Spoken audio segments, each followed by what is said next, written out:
예, 오늘은 출애굽기 24번째 시간입니다. 오직 유일하신 여호와 하나님이라는 제목으로 말씀을 전하도록 하겠습니다.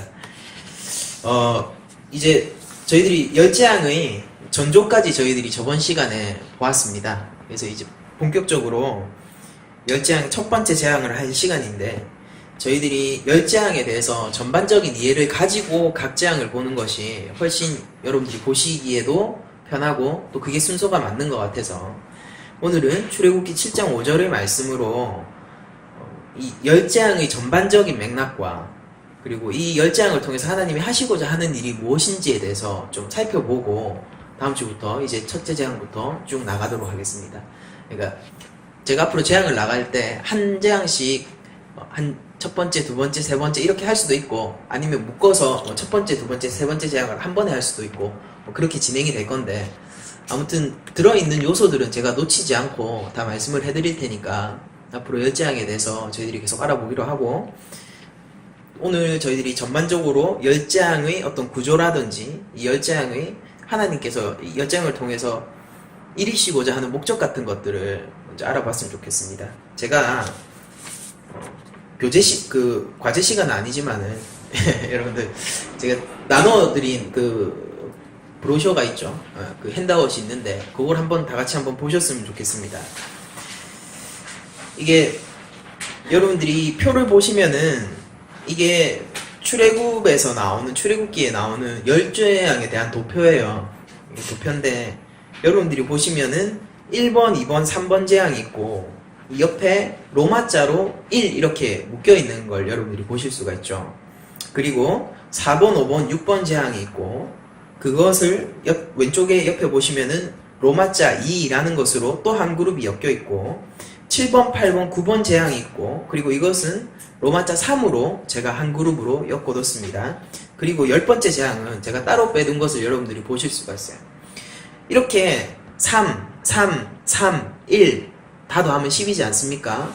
이런 식으로 열재앙은 총 3그룹과 마지막 10번째 재앙으로 구성이 되어 있거든요. 제가 이거를 제 마음대로 나눈 것이 아니라 성경이 일정한 패턴을 통해서 성경이 1, 2, 3재앙을 빼고 4, 5, 6재앙을 하나로 묶어서 또 빼고 7, 8, 9재앙을 하나로 묶어서 또 빼고 있는 것을 성경 본문이 그렇게 하고 있어요. 여러분들이 보시면은 이 경고의 때를 여러분들이 한번 보시죠. 각 그룹의 재앙이 시작될 때마다 경고의 때가 아침에 강가에서 재앙이 시작되는 것을 여러분들이 보실 수 있습니다. 그리고 하나님께서 바로에게 가라 라는 명령으로 이렇게 그 재앙이 시작되는 것을 여러분들이 보실 수가 있거든요.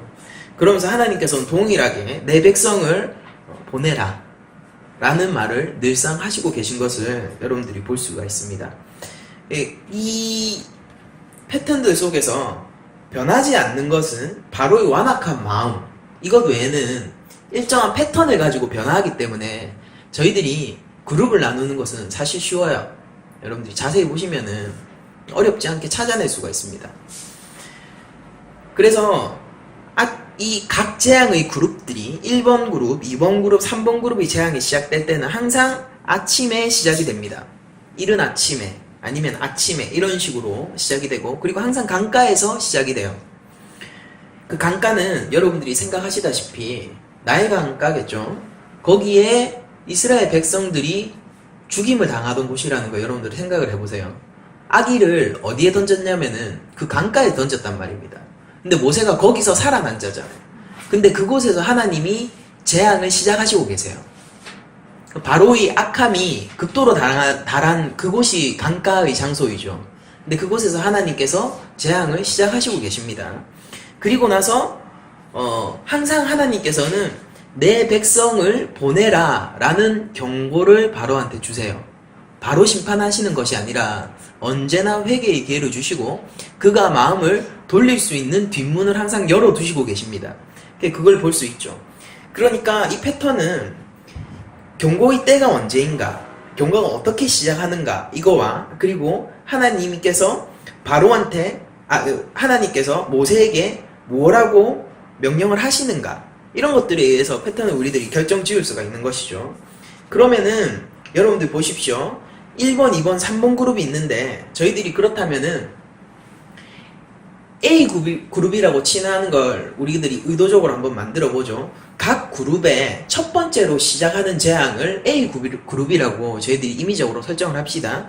그러면은 첫 번째 재앙인 P재앙과 네 번째 재앙인 파리재앙과 일곱 번째 재앙인 우박재앙이 A 그룹에 속할 수 있겠죠. 그러면은 B 그룹을 우리가 한번 또 만들어 보자고요.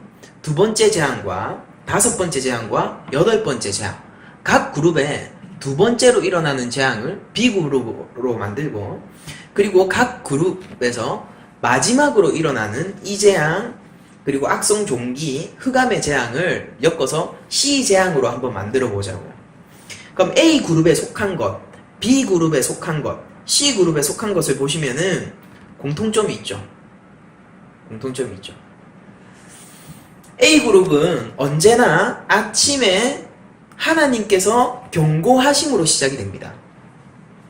누구에게? 바로에게 경고하심으로. 그리고 B 그룹은 항상 바로의 마음이 완악해서요. 바로의 마음이 완악해서 결국 그가 뭐 보내겠다 약속을 했든 말든 그것과는 상관없이 바로가 약속하는 거는 막 자기가 하기도 하고 취소하기도 하고 막 그래요. 그런데 어쨌든 결과적으로는 항상 바로의 마음이 완악해서 보내지 않습니다. 이스라엘을 결단코 보내지 않아요. 심지어는 마지막 재앙이 있고 나서도 보낸 후에도 그게 못내 분하고 억울해서 군대를 보냈었잖아요. 그러니까 바로의 마음은 끝까지 완악합니다. 그러니까 그가 마음을 돌리지 않아요. 근데 두 번째 재앙은 그렇게 완악한 바로의 마음에 한 번 더 경고를 해주세요. 한 번 더 기회를 주시는 거예요. 두 번째 B그룹은 그렇죠. 항상 그런 형태로 나타나죠. 그런데 마지막 C그룹은 여러분들 생각을 해보십시오. 그 어떤 경고와 지시사항도 없이 갑자기 일어나요. 그러니까 하나님께서 행위를 시키십니다. 행위를. 그러니까 세 번째 재앙에서는 그 행위가 뭐냐면은 지팡이를 가지고 땅에 티끌을 치는 게 행위였어요. 그 어떤 경고의 말씀도 없이 그것을 행동을 실행케 하셨어요. 그리고 여섯 번째, 이게 C그룹에 속해 있는 것이죠. 여섯 번째 재앙인 악성종기의 재앙에서는 죄를 두움큼 지어서 하늘에 날리게 하셨습니다.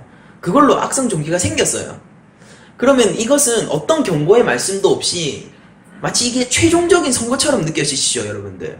그런 느낌이 여러분들 맞으세요? 그 어떤 경고도 없이 그 행동을 통해서 애굽 전역에 그냥 재앙이 내려져 버리는 거예요. 제가 이렇게 표현을 하고 싶어요. 애굽이 받았어야 할 그 값을 받아버리게 되는 것입니다. 그리고 마지막 아홉 번째도 역시 하늘로 손을 들어서, 성경의 표현을 빌리자면은 하늘로 손을 내밀어서 아홉 번째 재앙이 시작되는 것을 볼 수 있어요.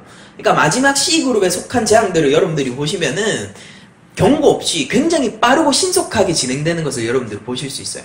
상대적으로 그래서 본문도 짧습니다. 다른 재앙들에 비해서 세 번 C그룹에 속한 재앙들은. 그러면은 이 패턴들이 일정한 그림을 가지고 세 번 반복되는 걸 여러분들이 보실 수 있죠. 하나님께서 경고를 하세요. 경고를 하시고 하나님이 하시고자 하는 일을 얘기를 하십니다. 그러나 그 말을 듣지 않아요. 그러나 그럼에도 불구하고 하나님은 한 번 더 참으세요. 한 번 더 참으시고 다시 한 번 경고하시고 더 큰 재앙과 이 재앙들이 여러분들 보시면은요, 점점점 범위가 넓어지고요, 사람에게 점점 치명적이 되어 가요. 점점 그렇게 되거든요. 그러니까 더 큰 권능이, 하나님의 더 큰 권능이 순차적으로 일어나는 것입니다. 사람에게 위협이 되는 형국으로, 더 크게 위협이 되는 형국으로 이렇게 순차적으로 일어나는 것인데, 이 점점 커지는 재앙을 통해서 하나님은 다시 한번 경고하십니다. 하나님만 하실 수 있는 일을 하나님은 보여주시면서 다시 한번 경고하세요. 내가 진짜 하나님이다. 내가 다시 한번 얘기한다. 내 백성을 나를 경배하도록 보내라 라고 다시 한번 경고하십니다. 그러나 또 듣지 않죠. 이게 계속 패턴의 반복이에요. 그러자 하나님은 어떻게 하십니까?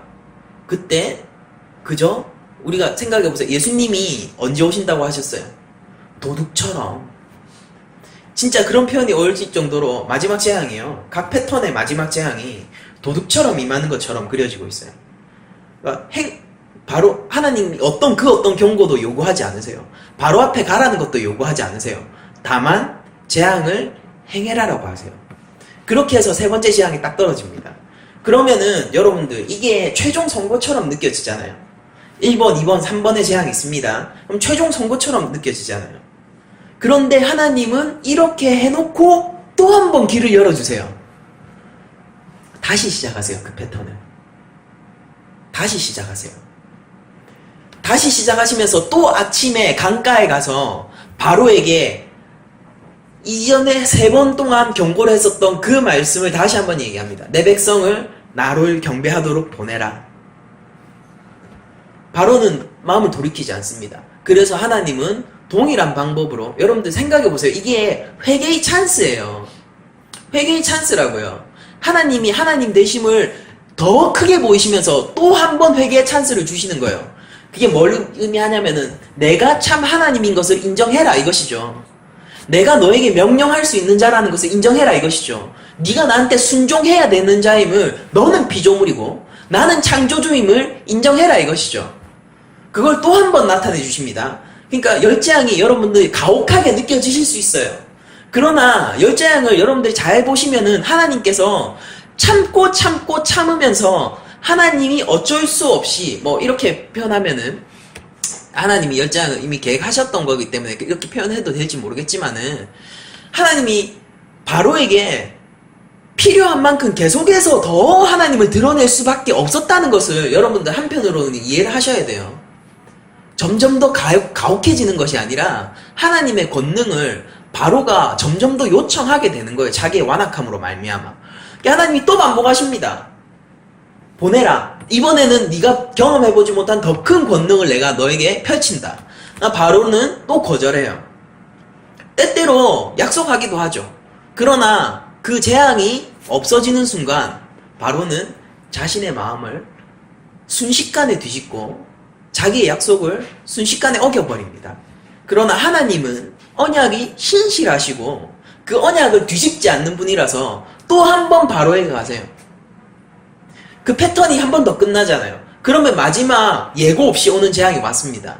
그렇게 했을 때 이게 끝났을 것 같잖아요. 그런데 이 패턴을 통해서, 끝난 것 같은 이 패턴을 통해서, 이걸 통해서, 이 위기감을 통해서 다시 한번 경고하시는 거예요. 봐봐, 끝날이 와. 끝날이 와. 예고 없이 죽음이 찾아올, 애굽의 멸망이 찾아올, 네가 끝날 그 멸망의 날이 찾아오는 거야. 더 이상 경고하지 않는 그날이 온다니까. 그걸 가르쳐 주시는 거예요. 그러고 또 한 번 시작하시죠. 모세야, 나가라. 바로 앞에 나가라. 강가로 가라. 거기서 경고해라. 모세는 또 하는 거예요. 그걸 3번 반복하는 겁니다. 그래서 끝끝내 바로는 마음을 돌이키지 않습니다. 9재앙이 끝날 때 동안. 어쨌든 간에. 그러나 하나님은 충분히 자신이 얼만큼 인내하시고 오래 참으시는 하나님임을 보이셨어요. 그리고 여러분들 성경에 보면은 히브리적 개념으로 완전수가 나오는데요. 그게 3이나 7 같은 것이에요. 그러니까 3이 우리가 바울이 했던 얘기를 보면은 몸에 가시를 놓고 내가 주께 3번 간구하였으나 뭐 이런 얘기가 나오잖아요.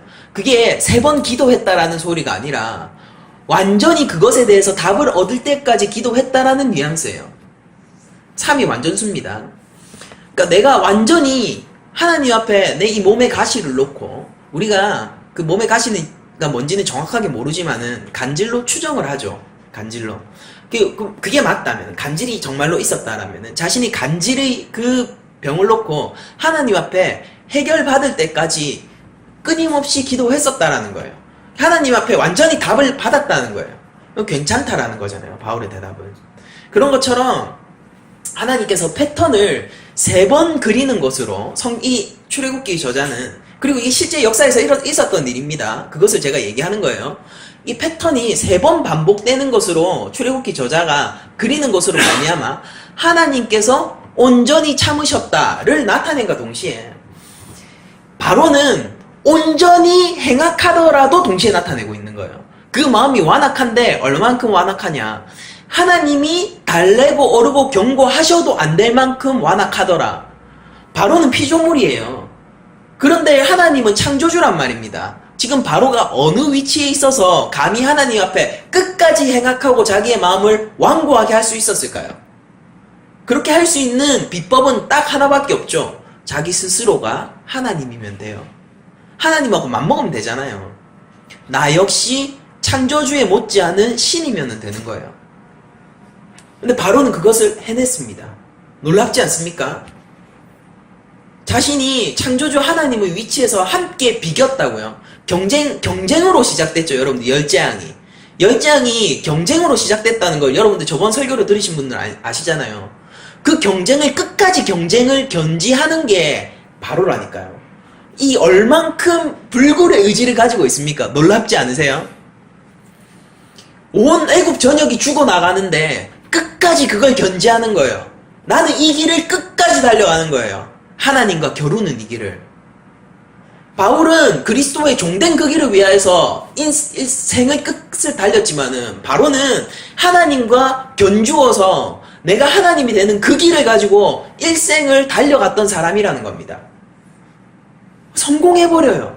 근데 그게 바로의 저주인 거예요. 그가 끝까지 하나님과 견주기로 작정을 하고 어떤 일이 있어도 눈 하나 깜짝하지 않고 이스라엘을 자기 백성으로 딱 붙들고 있다니까요. 근데 그게 바로의 저주입니다. 바로는 그래서 마침내 진짜 각 패턴에서 C그룹이죠. 진짜 C그룹이 최종적으로 다가오는 10번째 재앙을 맞게 되는 것입니다. 예고도 없이 다가오고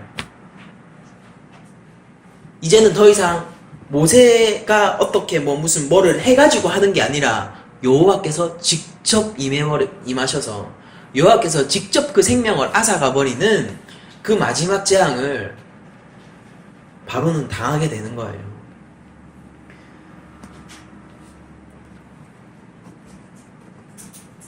이게 재앙이 가지고 있는 기본적인 무드입니다. 열재앙이 가지고 있는.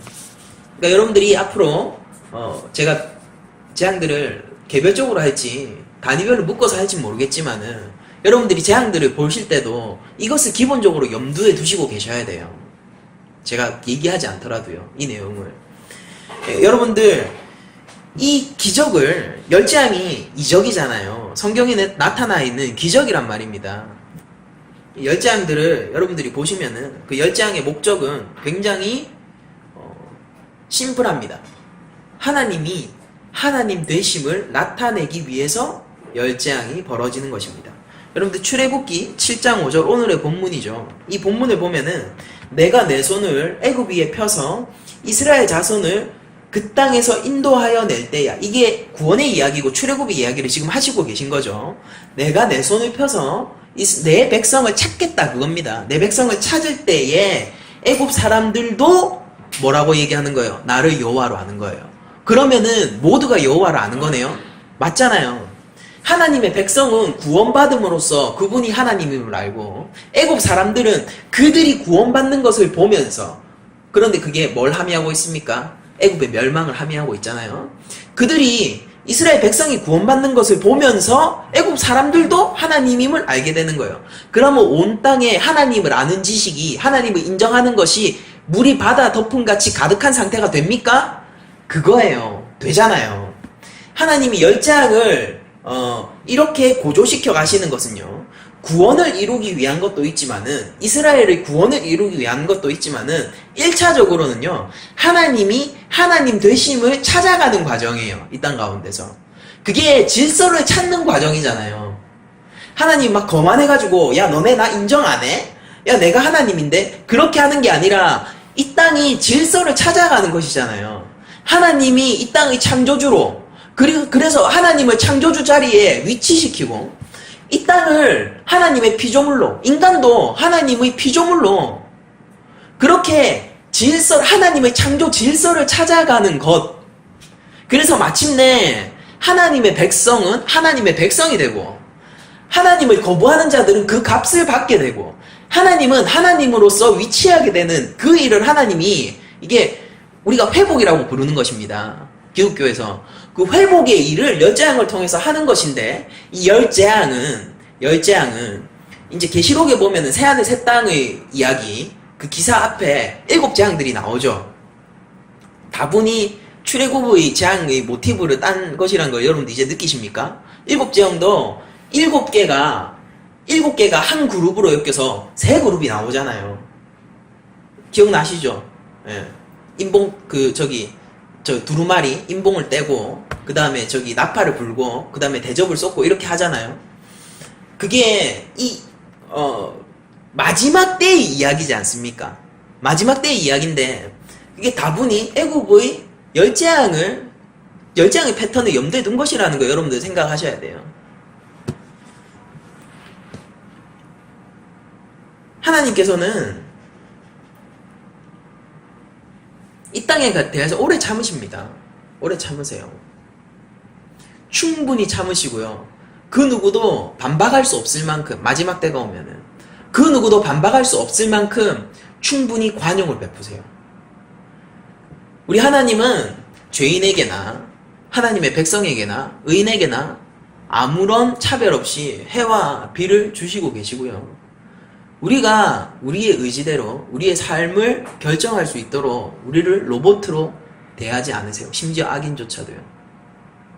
그래서 악을 저지르는 사람들, 하나님을 거역하는 사람들, 하나님을 인정하지 않고 자신이 하나님과 견주어 사는 사람들, 내가 마침내 하나님이 되는 사람들, 그 사람들은 하나님 앞에 마침내 변명할 것이 없게 되는 것이기도 합니다. 열재앙의 목적은 하나님 되심을 드러내는 것에 있습니다. 우리의 구원 역시 그래요. 우리의 구원이 하나님이 우리를 위하여서 하는 것이라는 생각을 여러분 한번 잠시 접어도 보세요. 무엇보다 1차적으로는요, 우리 구원은 하나님의 영광을 위한 것이에요. 성경이 기록하고 있는 바이지요. 그리고 하나님의 영광됨, 하나님의 신실하심, 하나님의 거짓 없으신, 하나님의 사랑이 하나님의 속성이거든요.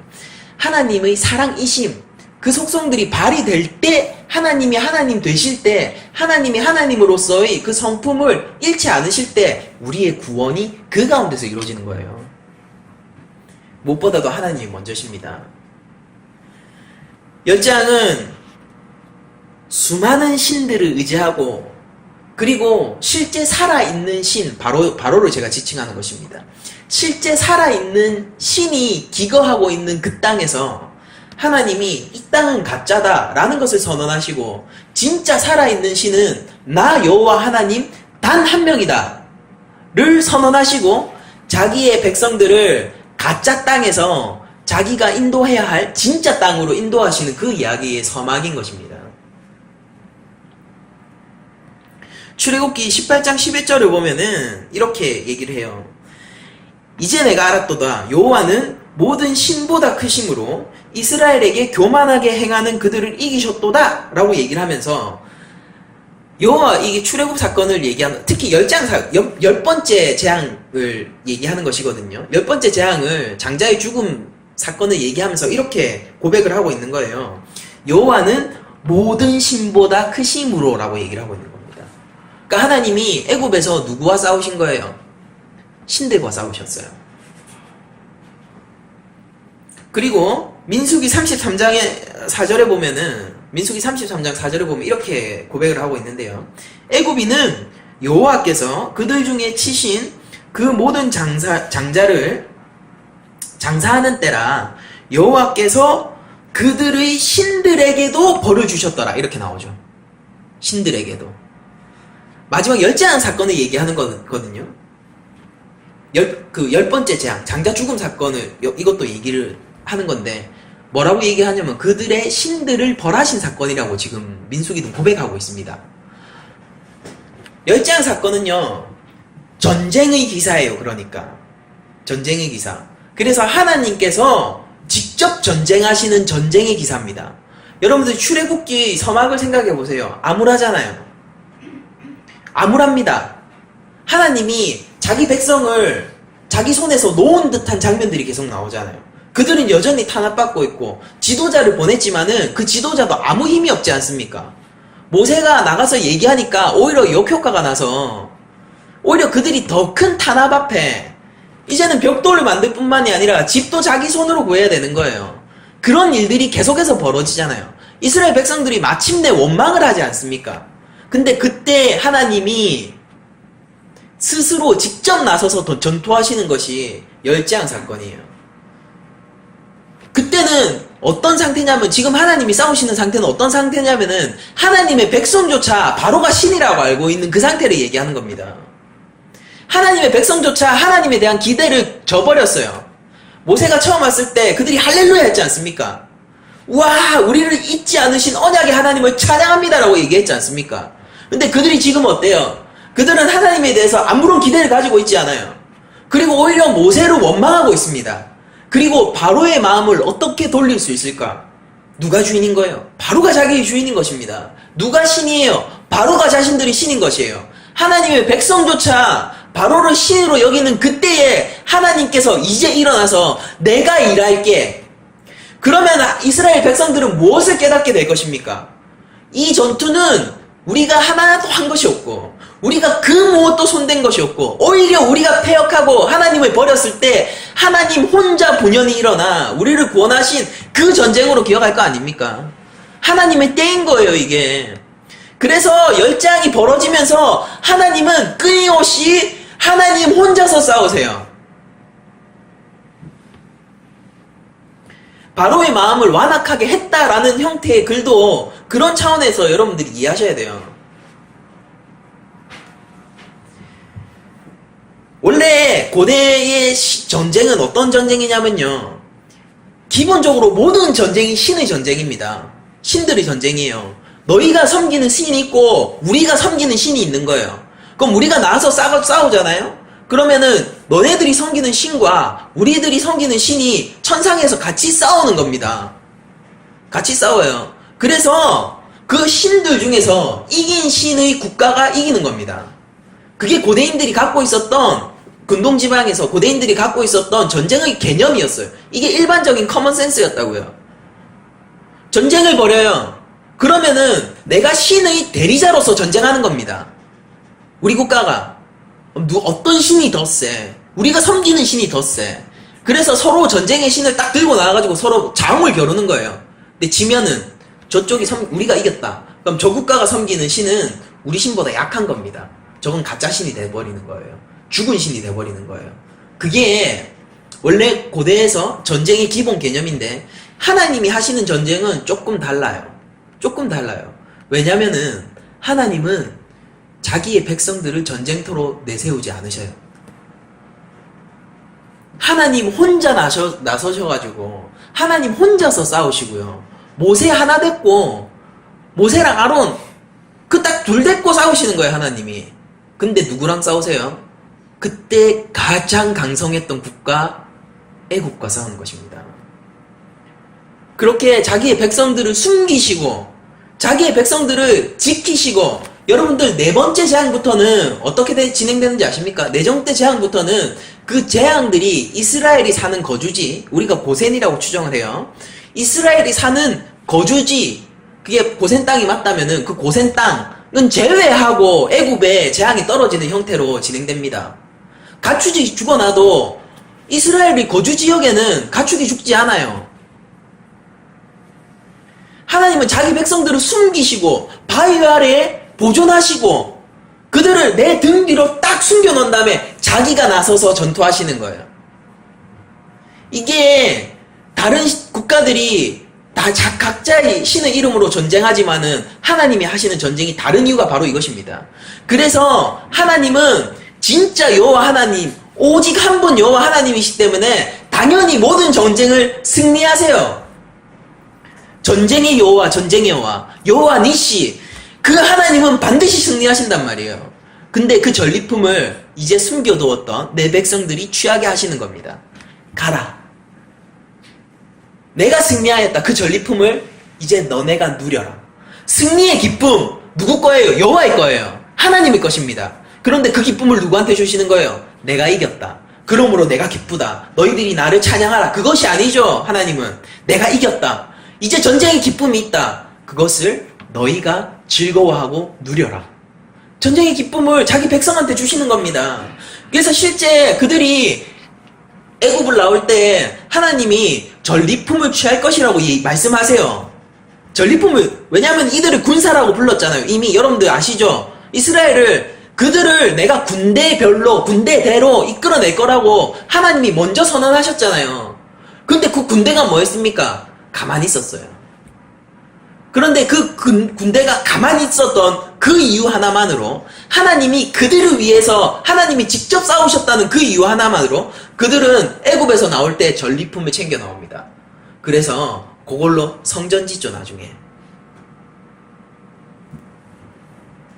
그들이 막 애굽 백성에게서 금은 보화를 너희들이 가져와라, 줄 거다 이렇게 했을 때 정말로 애굽 백성들이 이스라엘을 향해서 그게 하나님이 진짜 하나님이시 인정하니까 주는 거예요. 우리가 이 전쟁의 패배자라는 걸 인정하는 거예요. 하나님이 진짜 하나님이라는 걸 인정해서 그 출애굽하는 백성들한테 자기의 귀중한 것들을 막 줬단 말이에요. 그게 나중에 성전 그 재료로 다 쓰입니다. 걔네들이 무슨 재산이 있어가지고 성전 만들었겠어요. 근데 그들은 전쟁에서 승리했기 때문에 전리품을 취했었거든요. 열장은 기본적으로 바로와 모세 사이, 그리고 무슨 이스라엘 백성들 사이의 긴장감의 이야기가 아니라 하나님인 바로와 하나님인 여호와 사이의 긴장관계, 그 전쟁을 다루고 있는 기사가 열재앙의 기본적인 무드인 것입니다. 여러분들, 여호와의 전쟁, 그리고 하나님 외에는 다른 신이 없다는 것을 알리는 전쟁, 그리고 여기에서 드러나는 것은 하나님의 선택과 사랑이죠. 내 백성을 내가 얼만큼 사랑하고, 너희들이 내가 너희를 버렸다고 생각했지. 내 새끼야, 내 자녀야, 내 아들아, 내 딸아, 내 군대야. 내가 너희를 버렸다고 생각했지. 아니야. 내가 너를 창세전부터 택했고, 내가 너를 향한 선택을 내가 저버리지 않아. 내가 이것을 위하여서 너희들은 숨어있어. 내가 직접 나서서 내가 전투할 것이다. 내가 너희를 반드시 구원해 줄게. 이 모든 것을, 이 잘못된 이 모든 것을 내가 회복시킬게. 너희를 존귀한 제사장 나라로 내가 만들어낼 거야. 그 하나님의 선택과 사랑, 그것이 이 열장송에서 드러나는 하나님의 성품이에요. 그리고 또 한편으로는 하나님의 오래 참으심이 드러나죠. 경고하시는 거예요. 그들을 멸망하셔도 마땅해요. 당장 애굽을 불태워버려도, 소돔과 고모라처럼 불태워버려도 할 말 없어요. 하나님께서는 동일한 말씀을 하실 수 있습니다. 애굽 성 전체를 네가 빨리 뛰어다니면서 한번 찾아봐라. 의인을 한 명이라도 찾으면은 내가 이 성읍을 멸망시키지 않겠다 라고 하나님이 말씀하실 수 있어요. 그 말씀이 떨어지는 게 불행이죠. 왜냐면 한 명도 못 찾을 거니까. 하나님의 백성조차 이제 바로를 자기 하나님으로 여기고 있는 그 땅에서 무슨 의인 한 명을 찾습니까? 하나님은 당장 애굽을 불태워버리셔도 돼요. 심지어 이스라엘 백성들도 함께 불태우셔도 돼요. 그러나 하나님께서는 그 선택을 하지 않으시고, 하나님께서는 오래 참으심과 바로에 대한 계속적인 기회를 주심으로 인해서, 그게 오히려 바로의 완악함을 드러내기는 하지만요, 하나님이 얼만큼 공정하시면서도 공의로우시면서도 사랑이 넘치시고 인애하신 하나님이신가를 드러내고 있습니다. 그러나 공평하시고 공정하신 하나님, 심판의 하나님은 그 멸망의 때를 영원으로 미뤄두실 수는 없는 거예요. 오래 참지만은 때는 오는 것입니다.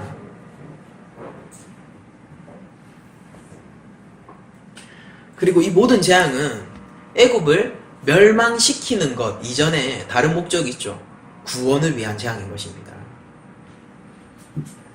모든 것이 제자리를 찾는 과정. 그래서 이제 하나님은 하나님 자리에, 하나님의 백성은 하나님 백성의 자리에, 가짜 신은 가짜의 자리에, 진짜 신은 진짜의 자리에, 그 모든 것이 질서를 찾는 과정을 하나님께서 재앙을 통하여서 조절하고 계신 것이죠. 여러분들 이 도표를 다시 한번 잠깐 보시게 되시면요, 제일 마지막 오른쪽에 보시면은 이 각 재앙별로 애굽 신이 나와 있습니다. 그래서 아마 그때 이거를 저희들이 뭐 성경에 나와 있는 게 아니기 때문에 그냥 참고 정도로만 알아두시면 되고요. 학자들이 생각을 할 때에 애굽에 있었던 신들을 생각을 해보니까 이 재앙 속에서 뭐 이게 우연인지 아니면은 정말 그랬던지는 모르겠지만은 각 재앙들 속에서 나타나는 그 재앙들이 애굽의 신들을 차례차례 격파해 나가는 형태로서, 실제 그들이 섬기던 여러 신들이 있었거든요. 여러 신들. 근데 신들을 차례차례 격파해 나가는 형태로 이렇게 그려지고 있다 라는 것을 이런 식으로 추측을 한 거예요. 이게 성경에 나와 있진 않은 겁니다. 그러나 이게 만약 그게 정말로 맞다면은 훨씬 이게 멸재앙의 기사는 신들의 전쟁에 가까운 기사인 것이죠. 그런데 그 모든 지점이 어디로 향하고 있느냐 하면은 최종적으로 바로를 향하고 있습니다. 바로도 신이었습니다. 여러분들 생각을 하세요. 바로도 신 그 자체였어요. 애굽에서는 신들을 차례차례 부서뜨려서 나가는데 그 최종적인 목적은 바로에게 있는 것이에요.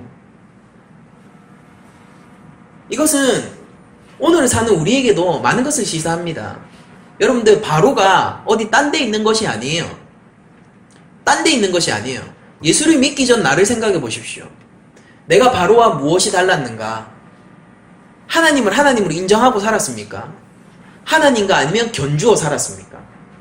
여러분들 이 땅 지금 이 시대의 현 시대를 바라보세요. 권력이 있고 없고의 문제가 아니라 여러분들 우리 주변을 바라보십시오. 하나님과 자웅을 겨루고 살아가는 사람들이 얼마나 많습니까? 하나님과 경쟁하고 내가 하나님 자리에서 내가 하나님으로서 내 인생을 책임지려는 사람들이 얼마나 많냐고요. 그렇게 살아가는 사람들, 하나님이 근데 그 사람들을 향하여서 끊임없이 참고 그들의 완악한 마음을 돌릴 수 있는 충분히 많은 하나님의 살아계심을 보여주시고 계시고, 오늘 나는 그게 교회예요. 그 절정이 교회. 하나님이 그런 모든 것들을 보여주시고 그들을 향하여서 소리치고 계세요. 내가 하나님이다라고요. 근데 그들의 귀가 열렸습니까? 닫혀 있어요. 그들이 무엇을 봅니까? 그들은 맹인이요. 그들이 하나님께로 향하여 갑니까? 그들은 안진뱅이에요. 그럼 하나님의 화살이 어디로 향하겠냐고요? 그 바로에게로 향하는 것입니다. 그 바로에게 최종적으로 하나님의 화살이 향했을 때 이제 더 이상 모세가 아니에요. 더 이상 아론이 아니에요. 하나님 스스로 일어나셔서 하나님께서 운행하실 그때가 되면은, 도둑 같은 그때가 오면은, 더 이상 경고가 없는 그날이 오면요, 그들이 하나님의 칼날 앞에서 꺾이지 않을 재간이 없어요. 그리고 그날이 오면은 오히려 그들도 인정하게 될 거예요. 우리들이 하나님 앞에서 새 출애굽을 하는 백성으로서 그 앞에 서게 될 때 사람들은 이 출애굽 백성을 보면서, 오늘날 이 7장 5절의 말씀과 똑같잖아요. 하나님이 우리를 이 땅에서 인도하여 낼 때야 애굽 사람들 제2, 제3, 제4, 제5 그 수많은 바로들이 하나님이 하나님이심을 인정하게 될 거예요. 내가 변명할 수 없습니다. 내가 이 심판이 나에게 합당한 심판이군요. 그들은 오히려 탄식하게 될 거라고요. 저 사나 나를 가리어다오. 차라리 내가 태어나지 않았다면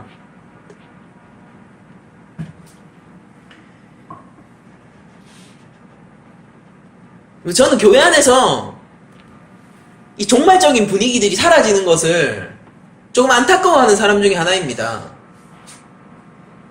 왜냐하면 한국교회는 잘못된 종말론으로 인해서 많은 진통을 겪었잖아요. 다미성교회 막 이런 거 있고, 지금도 활동하고 있는 신천지, 우리 교회는 작아가지고 신천지 안 오는데 지금도 활동하는 있는 신천지, 이런 사람들이 전부 종말론을 가지고 막 이렇게 계시록 가지고 막 계시록을 푸네 마네 뭐 이러면서 막 하고 활동하니까, 우리 한국교회에서 종말론을 얘기하는 것이 조금 건강하지 못한 신앙을 얘기하는 것처럼 그려지고 있기 때문에 많은 부분 피해를 입었죠. 이단에 의한 피해를 입은 겁니다.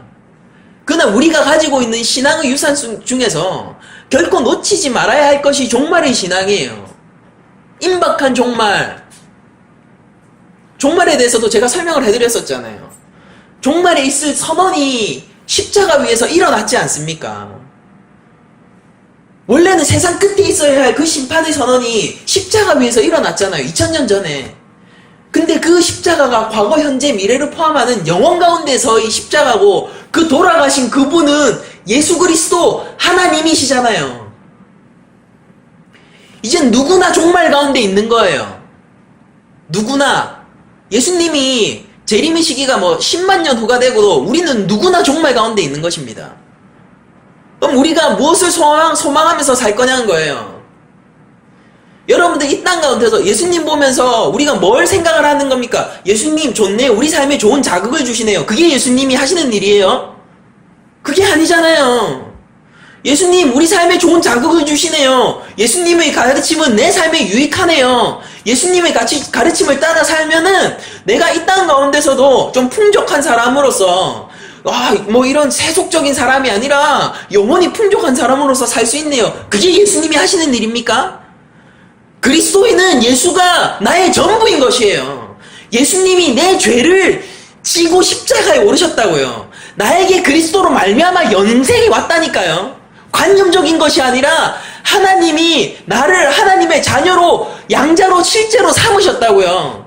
나에게 준비되어 있는 새하늘과 새 땅은 거짓의 것이 아니라 하나님이 진짜 영원 가운데서 나와 함께 즐거워하고 나와 함께 그 영광의 기쁨을 나눌 그곳이 새하늘과 새 땅이라는 것입니다.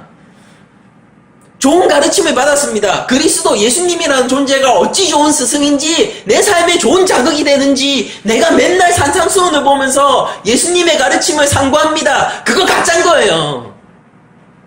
그거 가짜인 거라고요. 로마서가 어찌 이렇게 논리적인지 로마서를 보면서 믿음은 그 구원은 믿음으로 되는구나 이해했어요. 그거 가짜인 거예요. 바울이 얘기하려고 하는 게 그리스도를 얘기하려고 하는 것입니다. 지금 열재앙이 얘기하는 것이 여호와가 여호와로서 나타날 거라는 거예요. 그날이 오면은요 장자가 죽을 거라고요. 그러나 장자가 죽는 그날에 어린 양의 피를 문선주에 바른 그 자는 새 땅을 얻게 될 거라는 겁니다. 새 땅을 향한 여정을 시작하게 될 거라는 거예요. 그리고 하나님이 반드시 너희를 구출하신 그 하나님의 언약적 신실함을 보아라. 너희들이 이제 여행에 나섰지. 하나님이 약속하신 그 땅을 향해서 가고 있지. 그 땅도 하나님이 주시지 않겠느냐? 그 사람들은 보게 될 거예요. 애굽의 군대가 홍해 속에서 수장되어가면서 결코 내가 건널 수 없는 그 강을, 내가 그 바다를 건넜음을 그 사람들은 알게 될 거라고요. 우리 힘으로 하는 것이 아니라, 여러분들 예수가 우리 삶에 좋은 자극제가 아니에요. 그 가르침이 우리가 적당히 따라야 할 그런 게 아니란 말이에요. 그게 아니라 그리스도가 생명이라는 것입니다. 예수님이 우리의 기업이라고요. 그냥 예수님이. 천국이 무엇입니까? 그리스도를 기업으로 받은 그것이 천국이에요. 하나님과 함께 영원 가운데서 행하는 그것이 천국이라고요. 사막의 음침한 골짜기 가운데 있어도 내 목자가 나를 안위하는 그곳이 천국이라고요. 그래서 마침내 내 원수의 목전에서, 그게 전쟁터라는 얘기입니다. 내 원수의 목전에서 나에게 상을 주시는 그곳이 천국이란 말입니다. 전쟁터라고 두려워하지 마시고 사막의 음침한 골짜기라고 두려워하지 마세요. 누구는 왜 푸른 초장이 있지? 그런 것 두려워하지 마세요. 나에게 그리스도가 있음으로 기뻐하실 수 있는 신앙인이 되십시오, 여러분들. 종말론적 신앙이 종용하는 것이 이것이에요. 우리 가운데 그리스도를 소망하겠느냐? 이 일그러진 애굽 땅 속에서 너도 바로이지 않느냐? 그런데 너는 소망하느냐, 그리스도를? 그 날을 소망하느냐? 소망할 수 있어야 되는 거예요. 그건 애굽의 멸망을 바라는 것이 아니라 새 하늘 새 땅을 바라는 것입니다. 하나님의 살아계심이 지금도 여지없이 드러나고 있고, 하나님은 모든 방면에서 하나님이 하나님 되심을 여전히 오늘날도 나타내 주시고 계신 거예요. 이 가운데서 특히나 또 교회를 세우셨습니다. 모세와 같은 교회, 아론과 같은 그 교회를 하나님께서는 세우시고 계신 거예요. 이 교회 가운데서 사람들이 근데 이 교회를 향해서 손가락질 할 수 있죠. 그러나 그 값은 자신 스스로 하나님을 거부한 그 값은 스스로 책임져야 될 거예요. 그들은 영원히 하나님과 함께하지 못할 것입니다. 그들의 마음의 소원이 이루어질 거예요. 바로는 끝끝내 하나님이 되기를 원했어요. 하나님께서는 그 소원을 이루어 주실 거예요. 그는 진짜 하나님이 되어서 하나님과 자웅을 견주어야 해요. 그러면은 이 땅에 두 하나님은 없으니까요. 수많은 제2, 제3, 제4, 제5의 바로들도 끝끝내 하나님을 거부하게 되면은 그들이 그 책임을 스스로 져야 될 거예요. 그들이 마음의 소원이 이루어질 거라고요. 그들이 하나님이 될 거예요. 그런데 한 가지 생각해야 될 게 있어요. 그렇게 됐을 때 자기가 하나님임을 증명해야 되는 시기가 올 것이고 하나님과 참 하나님이신 여호와 하나님과 자웅을 겨루어야 될 것이에요. 그날을 감당할 수 있을까요? 그 누가 감당할 수 있겠습니까? 얼마만큼 많은 군대를 가지고 있으면 그걸 감당할 수 있겠어요? 얼마만큼 지혜와 지식을 가지고 있으면 그 일을 감당할 수 있겠습니까? 그 누구도 감당치 못할 일이에요. 거기로 우리가 뛰어가서는 안 된다고요. 신앙은 여러분들 임박한 종말 그리스도를 갈구하는 삶, 내가 왜 매일 십자가 앞으로 달려가고 그리스도와 함께 죽고 왜 함께 살아갑니까? 그런 의미가 여러분들 그게 의미가 적당히 예수님이 나 예수님의 가르침을 따라서 오늘도 적당히 예수님의 가르침을 따라서 살았어야 되는데 완수 못했네. 오늘도 꼭 완수할 수 있게 해주세요. 그게 아니에요. 그게 아니라 죽는 거라고요. 죽는 거. 주여 나에게는 내놓을 것이 없습니다. 내가 소망이 없고 가망이 없습니다. 나도 바로를 섬기는 이스라엘 백성들처럼 나도 하나님의 백성이라고 얘기하면서 바로를 섬기고 있고 아니 제가 바로이고 하나님 앞에서 여전히 마음이 완악하고 내가 내놓을 게 없습니다. 그러네요. 하나님 저 소망 없다고요. 하나님 하나님은 영광 앞에서 이사야처럼 화로다 나여 망하게 되었도다. 내놓을 게 하나도 없네요. 내가 좀 해봤는데 없네요. 내가 전도사를 하는데도 없네요. 내가 목사가 된다고 해서 내놓을 수 있을 것 같지가 않네요. 내가 60평생을 신앙생활을 하고 하나님 앞에 충성을 해도 그게 온전할 것 같지가 않네요. 그러나 하나님 완전한 자기에 대한 희망을 놓아버리는 거예요. 그리스도와 함께 죽는 것은. 그렇게 되었을 때 얘기하게 되는 것입니다. 하나님, 그러나 이 모든 것이 멸망으로 치닫고 있고 하나님을 반역하는 질서의 전복이지 않습니까? 하나님을 반역하는 그곳으로 이 세상이 달려가고 있는데 주여, 그러나 그리스도로 말미암으면 내가 나의 죄를 담당하여서 십자가에 죽으신 그리스도를 붙들면은 내가 살아날 줄 믿습니다. 나를 긍휼히 여겨주세요. 새로운 다짐을 하는 것이 아니에요. 내가 내 삶을 또 한 번 새로운 가르침 속으로 내 삶의 새로운 영역을 개척하는 것이 아닙니다. 그게 아니라 주여 긍휼히 여겨주시옵소서. 내가 그리스도의 십자가를 붙들면은 내가 그 십자가로 말미암아 살리라. 그게 그리스도와 함께 살아나는 시간이에요. 근데 이게 종말 가운데서 우리들이 그 태도를 견제할 수 있다고요. 그리스도가 임박하여 왔다. 여러분들 누구나 100세를 살지 못해요. 길어봐야 100년 아닙니까? 종말은 임박해 오고 있는 것이에요.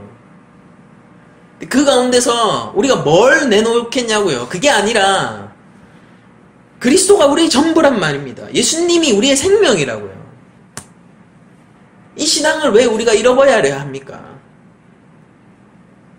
하나님은 마침내는 얼만큼 좋은 것을 많이 했냐로 우리를 결정하지 않으실 거예요. 그런 식으로 결정했다면은 이 열장한 가운데서 이스라엘 백성들도 결코 출애굽하지 못했을 겁니다.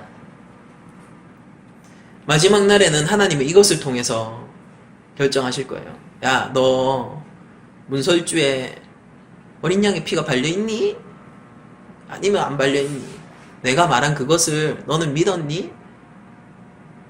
내 자녀야, 내가 이 땅에 끝이 온다고 했지. 내가 구원할 거라고 했잖아. 근데 구원의 방법으로 얼토당토 안 한 걸 내가 얘기했잖아.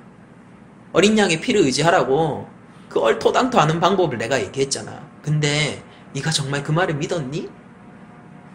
네가 누구 편이니? 네가 내 편이니? 아니면 네가 바로 편이니? 그걸로 결정하실 거예요. 이스라엘 백성 생각하세요. 그들은 바로가 여전히 왕이었어요. 그들은 출애굽하고 나서도 시내산 위에 모세가 올라갔을 때 밑에서 황소를 만들었던 사람들입니다.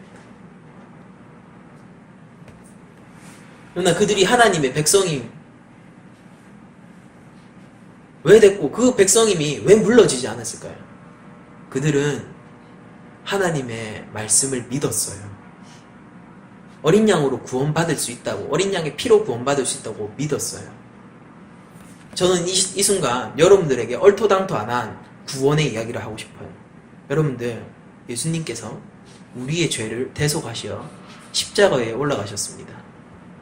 그리고 죄와 사망의 열매를 맺을 수 없는 밖에 없는 그 죄를 우리에게서 앗아가시고 오히려 자신의 생명을 우리에게 주셨어요. 우리에게 주셨어요. 지불한 것이 아니에요. 내가 한 것이 아니에요. 우리에게 주셨습니다. 그것을 믿고 우리가 그것을 붙들 때에 그것이 우리의 생명이 될 거예요. 제가 믿는 기독교가 이것입니다.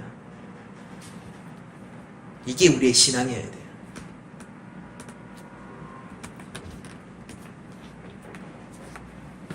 말씀을 맺어야 되는데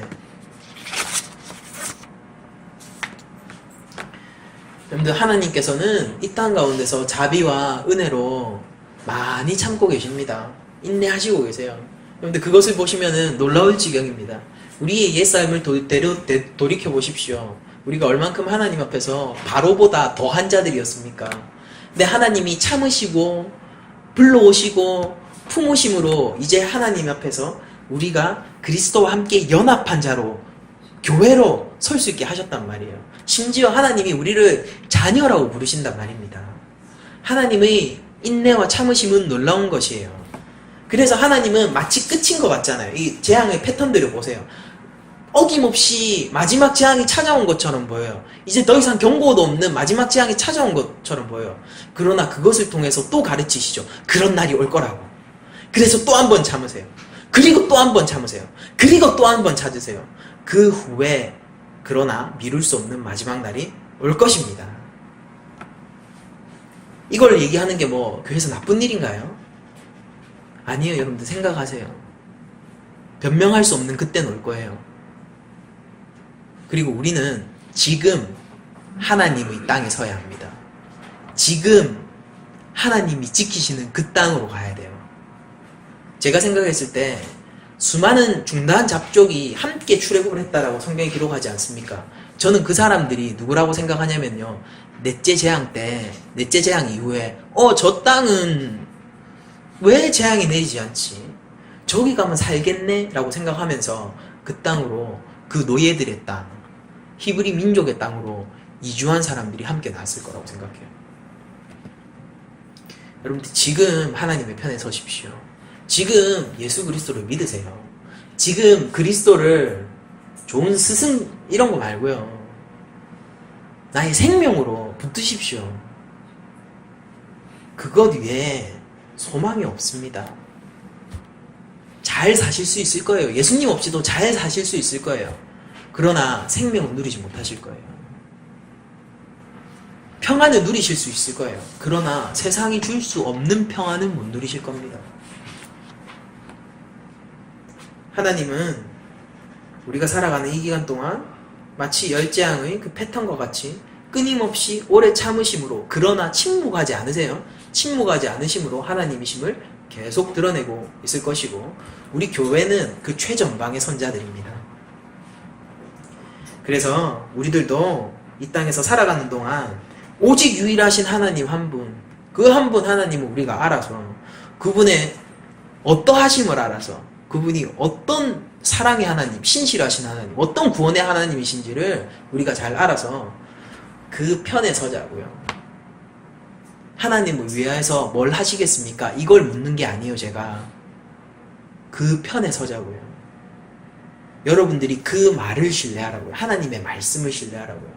하나님 위해서 여러분들이 한 게 뭐 있습니까? 그걸 묻는 게 아니에요. 그럼 하나님 위해서 앞으로 뭐 하시겠습니까? 제가 그걸 묻는 것도 아니에요. 그게 아니라 하나님의 말씀을 신뢰하자고요. 어린 양의 피로 구원받을 수 있다고 하면은 그것을 믿자고요. 그래서 여러분들 이사하세요. 이제 하나님의 땅으로 들어가십시오. 새하늘과 새 땅이 가깝습니다. 그리스도요, 이 뒤집어진 이 세상을 이제 사람들은 하나님이 공상과학에 나오는 뭐 이런 우주 생명체처럼 사람이 만든 발명품이라고 당연히 여기는 시대를 우리가 살고 있어요. 근데 이 시대를 하나님 뒤집으실 거예요. 하나님은 인간을 만드셨고 남자가 여자를 다스리게 하셨고 여자가 사람이 동물을 다스리게 하셨죠. 동물은 여자를 다스렸고 여자는 남자를 다스렸고 마침내 그 남자는 하나님이 되었습니다. 그 무너진 질서, 완전히 정반대잖아요. 이 무너진 질서가 회복될 날이 올 거라고요. 회복될 날이 올 거라고요. 지금도 회복을 향해서 달려가고 있다고요. 근데 그 회복의 날은 언제나 심판의 경고를 함의하고 있습니다. 잘 생각하세요. 지금 이 땅 속에서 여러분들 그날이 오기 전에, 임박한 그 재앙이 오기 전에, 그 그리스도의 재림이 오기 전에 이 땅에서 여러분들 하나님의 편에 서십시오. 시간이 많은 게 아니에요. 그리스도를 붙들기를 소망합니다. 아무튼 여러분 한 주간 살아가실 때도 원래 뭐 다른 어떤 삶의 어떤 그런 적용점들이 있긴 했었는데 뭐 크게 의미가 없을 것 같고, 여러분들 한 주간 살아가면서도 근데 그걸로 충분합니다. 뭐 많은 깊은 의미를 담고 있지만은 이걸로 충분해요. 여러분들 그리스도와 함께 죽고 그리스도와 함께 살아가십시오. 그거면 돼요. 우리 신앙은 그걸 하는 게 우리 신앙입니다. 이상으로 모든 말씀을 마치도록 하겠습니다.